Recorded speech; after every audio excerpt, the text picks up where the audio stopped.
La e-sécurité. Commençons par l'essentiel. On ne peut parler d'e-sécurité sans parler d'Internet, le grand réseau de transport d'informations. Imaginons. Ainsi, un peu comme des camions, les courriers électroniques. Comme des trains, le transfert de données d'un serveur à votre ordinateur. Et parmi eux, comme des voitures, le web. Il n'est finalement qu'une des applications présentes sur Internet. Oui, mais il représente également la majorité du trafic et il est l'une des principales menaces pour vos appareils ou vos données. Regardons alors pourquoi. Comme de sa voiture, on ne peut se passer totalement du web. Les deux sont pratiques et rapides. Pourtant, le seul fait de les utiliser comporte un risque. Une personne malveillante ou un événement imprévisible peuvent mettre en danger vos données.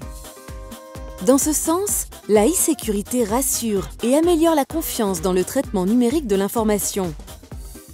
Mais la sécurité informatique n'est pas et ne peut pas être parfaite.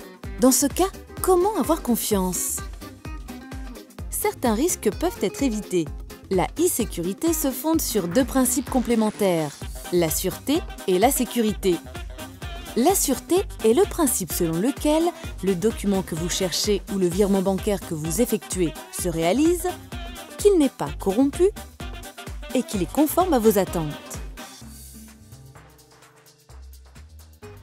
La sécurité, quant à elle, est la capacité à résister à une action malveillante.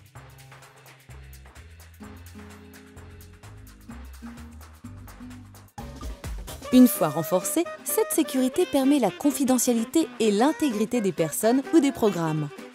On protège son compte avec un code, un mot de passe, on s'assure de l'intégrité d'une page. Il faut savoir que les entreprises y sont confrontées. Alors, comment limiter les risques? Deux axes majeurs sont à exploiter, la surveillance et la protection. Voici quelques pistes.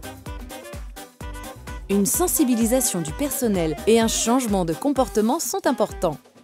Tout comme surveiller ses réseaux et ses machines régulièrement grâce à des outils de détection ou alors manuellement. L'une des meilleures façons de se protéger consiste à contrôler ses entrées et à cloisonner le réseau de l'entreprise avec des politiques de sécurité différentes. Par exemple, une zone démilitarisée permet de créer une zone tampon entre le réseau interne de l'entreprise et celui d'Internet. Depuis l'extérieur, on ne peut avoir accès qu'à la zone démilitarisée, pas au réseau local. Aujourd'hui, nos comportements en termes de stockage changent. Et bien que la e-sécurité se perfectionne avec le temps, les menaces mutent également. Mais c'est finalement en ayant conscience des dangers qu'on évalue au mieux les risques.